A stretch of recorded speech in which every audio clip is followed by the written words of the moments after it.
Ndugu wa Tanzania,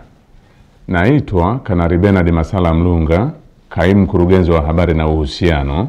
Jeshi la Ulinzi la Wananchi wa Tanzania. Jeshi la Ulinzi la Wananchi wa Tanzania linautaarifu umma wa Watanzania kuwa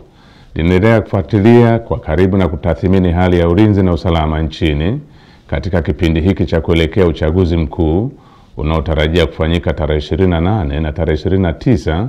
mwezi Oktoba mwaka 2025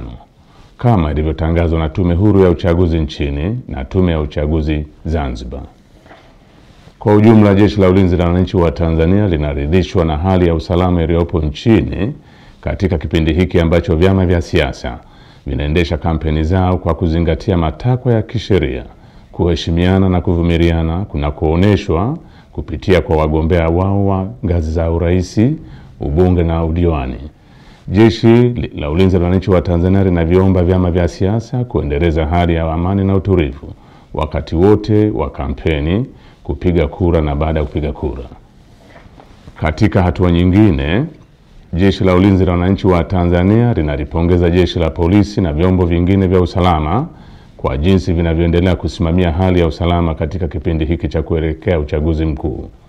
Aidha, jeshi linawapongeza wananchi kwa kuendelea kutumia haki yao ya msingi ya kushiriki kwa amani na utulivu katika kusikiliza sera za vyama mbalimbali kupitia mikutano ya hadhara inayoendelea kufanywa na vyama vinavyoshiriki uchaguzi mkuu kwa ngazi mbalimbali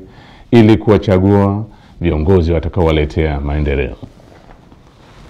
Pamoja na hali ya amani na utulivu iliyopo, bado kumeendelea kujitokeza baadhi ya watu wanaojiita wanaharakati kutoka ndani na nje ya nchi kutumia mitandao ya kijamii kupotosha umma kwa kuweka maudhui yenye kuleta uchochezi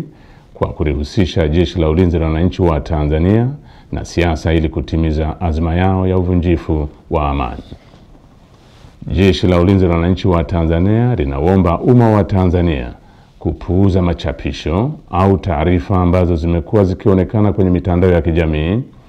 Wananchi wanakumbushwa kuwa taarifa zote zinazorihusu Jeshi la Ulinzi la Wananchi wa Tanzania